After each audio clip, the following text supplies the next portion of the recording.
Hello students, I am Chanchal Bakshi and I welcome you all to your first online class of Political Science for BA 5th semester. Today we are going to start our syllabus of Political Science. Our first topic is Samvidhan, Arth एवं रूप, Constitution, Meaning and Types.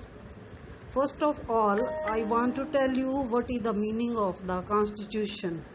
जैसे कि आपने पहले भी पढ़ा हुआ है कि संविधान क्यों ज़रूरी है, संविधान का मतलब क्या होता है, और आज हम देखते हैं कि संविधान कितना हर कंट्री के लिए कितना आवश्यक हो गया है।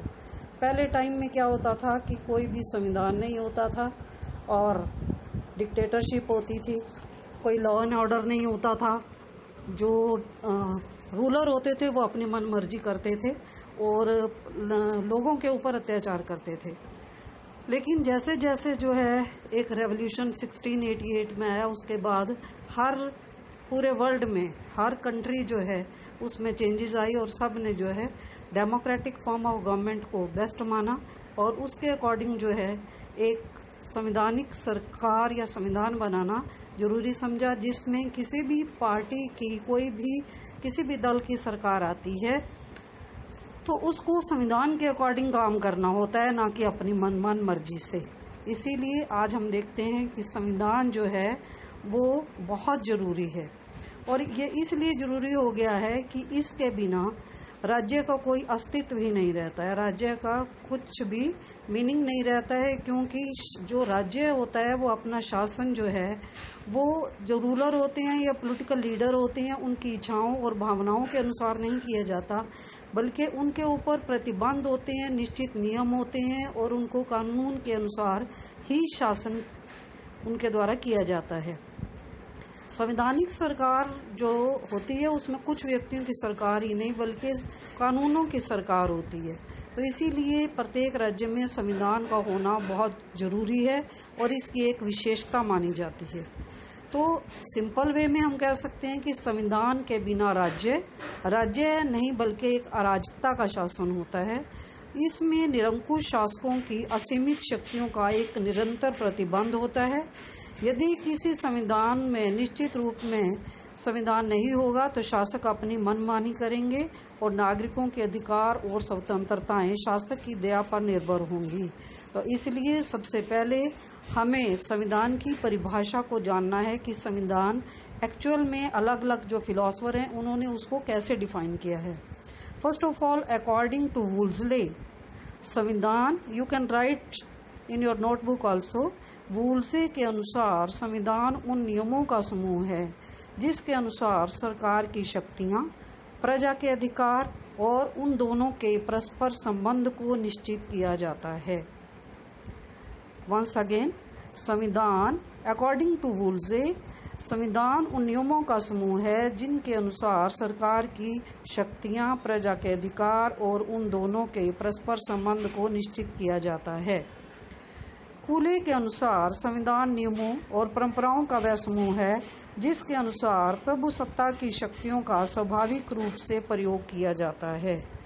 उन सभी नियमों का समूह जिनके द्वारा प्रत्यक्ष या अप्रत्यक्ष रूप से राज्य सत्ता का विभाजन और प्रयोग किया जाता है उसे राज्य का संविधान कहा। इन सभी डेफिनेशन के आधार पर हम कह सकते हैं कि संविधान लिखित कानूनों या अलिखित परंपराओं का वह समूह है जिसके अनुसार सरकार का स्वरूप, सरकार के विभिन्न अंग, उनकी रचना, उनकी शक्तियां, कार्य, राज्य और लोगों के बीच संबंधों और नागरिकों के अधिकार और कर्तव्य निश्चित करते हैं। Next, there is a difference between साधारण कानून तथा संवैधानिक कानून में अंतर क्या होता है। संवैधानिक कानून तथा साधारण कानून में मुख्य अंतर यह है कि संवैधानिक कानून का निर्माण संविधान के अनुसार एक निश्चित विधि के अनुसार होता है और ये कठोर विधि होती है, जबकि साधारण कानून जो होता है वो उसका निर्माण साधारण विधि द्वारा होता है। नेक्स्ट, टाइप्स ऑफ कॉन्स्टिट्यूशन, संविधानों के रूप।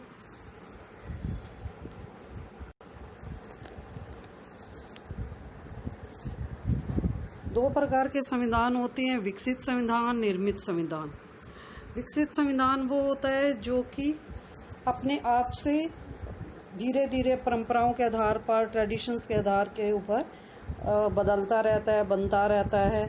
किसी भी एक पर्टिकुलर कॉन्स्टिट्यूएंट असेंबली के द्वारा नहीं बनाया जाता।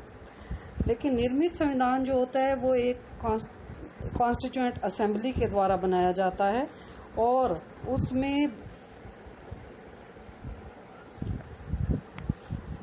उसका निर्माण जो है वो एक कॉन्स्टिट्यूएंट असेंबली के द्वारा बनाया जाता है। 1946 में जैसे भारत का संविधान एक संवैधानिक सभा के द्वारा तैयार किया गया। 26 जनवरी 1949 को संविधान सभा के द्वारा इसको अंतिम रूप दिया गया और 26 जनवरी 1950 को इसको लागू किया गया।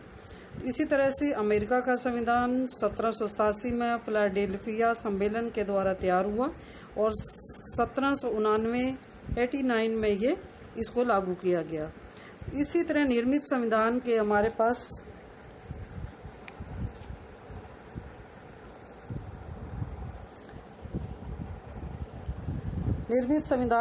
पास उदाहरण हैं, जैसे अमेरिका, रूस, स्विट्जरलैंड, पाकिस्तान, बांग्लादेश, जापान, चीन आदि सभी देशों में संविधान निर्मित माना जाता है। निर्मित किया गया है एक कॉन्स्टिट्यूएंट असेंबली के द्वारा। नेक्स्ट आ जाता है लिखित संविधान। लिखित संविधान भी निर्मित संविधान द्वारा होता है, जो कि लोगों के एक संविधान सभा द्वारा सोच समझकर लिखित नियमों के अनुसार इसको रूप दिया जाता है और इसमें प्रत्येक वस्तु की व्यवस्था स्पष्ट रूप से की जाती है और इसको अमेंड करने के लिए एक विशेष विधि को अपनाया जाता है। अलिखित संविधान वो होता है जो कि वो भी एक विकसित संविधान का ही रूप है। जैसे कि हमारे सामने एग्जाम्पल है इंग्लैंड का संविधान अनरिटन है और अभी तक ट्रेडिशंस, परंपराओं के आधार के ऊपर उसको चलाया गया है। नेक्स्ट आ जाते हैं लचीला संविधान। लचीला संविधान वो होता है जिसके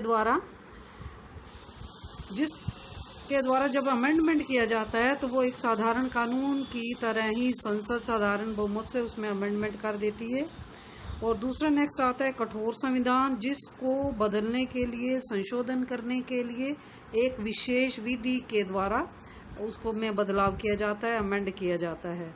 तो हमारा भारत का संविधान जैसे लचीला भी है, कठोर भी है। कुछ पार्ट इसका जो है संसद जो है साधारण बहुमत से बदलाव कर देती है और कुछ पार्ट जो है वो उसमें आधे से अधिक राज्यों के विधानमंडल और संसद के दोनों सदनों के 2/3 मेजोरिटी की अप्रूवल की जरूरत होती है। तो next we will do merits and demerits of the flexible constitution, लचीले संविधान के गुण और अवगुण। Next we will do tomorrow. Okay, thank you. If you have any question, please drop them in the comment section below.